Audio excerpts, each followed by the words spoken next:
बुधवार सामान्य काळातील 32वा आठवडा वर्ष पहिले. ज्ञानग्रंथ या पुस्तकातून घेतलेले वाचन. अहो राजादी राजांनो, ऐका आणि ध्यानात घ्या. दिगंतापर्यंत पृथ्वीचा न्याय करणाऱ्या न्यायाधीशांनो, लक्षात घ्या. असंख्य प्रजेवर राज्य करणाऱ्यांनो, तसेच अनेक राष्ट्रांचा अभिमान बाळगणाऱ्यांनो, कान देऊन ऐका. कारण प्रभूकडून तुम्हाला सत्ता मिळाली आहे. परतपराकडून तुम्हाला वर्चस्व लाभले आहे. तोच तुमच्या कार्याचा हिशेब घेईल. तोच तुमच्या योजनांची चौकशी करील. त्याच्या राज्याचे सेवक असून तुम्ही योग्य रीतीने राज्य केले नाही, कायदे पाळले नाहीत, देवाच्या हेतूप्रमाणे तुम्ही चालला नाहीत, तर तो तुमच्यावर भयंकर रीतीने आणि त्वरित चाल करील. कारण उच्चाधिकारावर असणाऱ्यांना कठीण कसोटीला तोंड द्यावे लागते. कारण सामान्य माणसांना दयेने क्षमादान मिळू शकेल, पण सत्ताधाऱ्यांची अत्यंत कडक परीक्षा घेतली जाईल. कारण सर्वांचा स्वामी प्रभू कोणाचे भय बाळगणार नाही. मोठ्यांना तो वेगळी वागणूक देणार नाही. मोठे आणि लहान त्यानेच निर्माण केले. ती साऱ्यांचा सारखाच विचार करील, मात्र अधिकाऱ्यांची कसून तपासणी करील.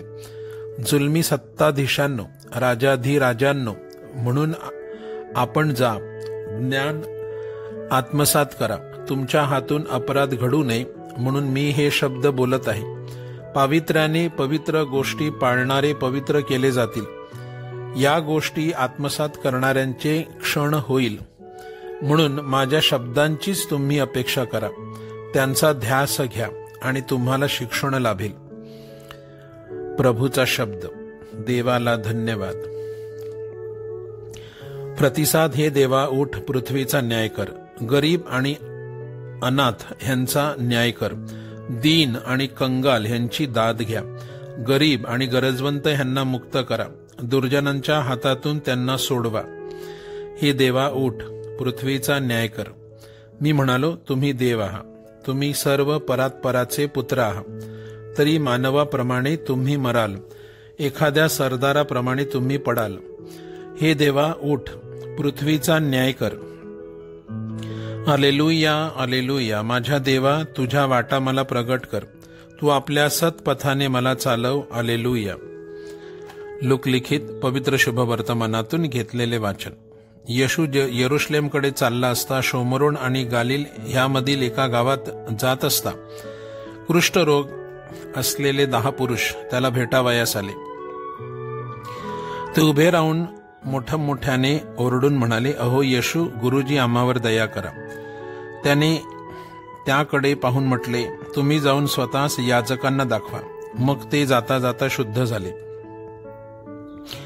त्यातील एक जण आपण बरे झालो आहो असे पाहून मोठ्याने देवाचा महिमा वर्णित परत आला आणि येशूचे आभार मानून त्याच्या चरणावर पालथा पडला.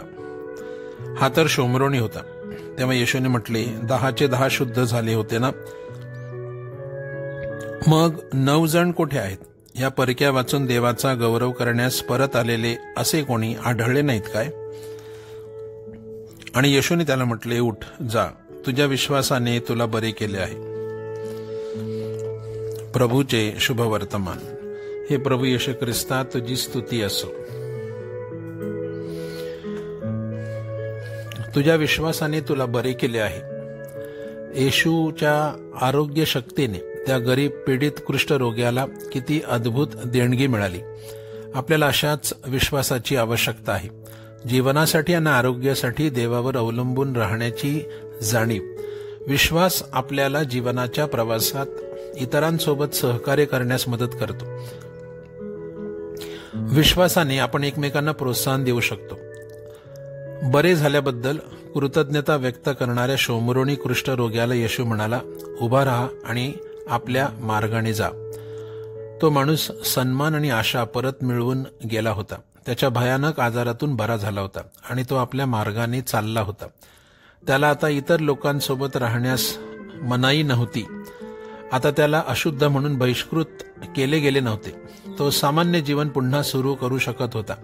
आता त्याच्या चांगल्या आरोग्यासाठी देवाप्रती नवीन कृतज्ञतेने आशीर्वादित झाला होता.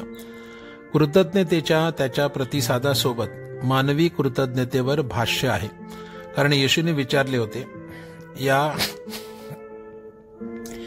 परराष्ट्रीय व्यक्तीशिवाय देवाचे आभार मानण्यासाठी परत कोणी आले नव्हते का? त्यावेळी शतकानुशतकं अविश्वासानंतर शोमरोनी लोकांचा तिरस्कार केला जात होता. त्यांना भीती वाटत होती आणि त्यांना टाळले जात होते. 5 दशशतकांपूर्वी यहुद्यांनी मंदिराच्या पुनर्बांधणीत शोमरोनी लोकांना भाग घेऊ देण्यास नकार दिला आणि त्या बदलात शोमरोनी लोकांनी गिरिझिम पर्वतावर त्यांचे स्वतःचे मंदिर बांधले. तेव्हापासून यहुदी आणि शोमरोनी लोकांमध्ये उघड शत्रुत्व निर्माण झाले होते. बाहेरील लोक देखील खरा विश्वास ठेवू शकतात हे दाखवून येशू हा विरोध कमी करू इच्छित आहे.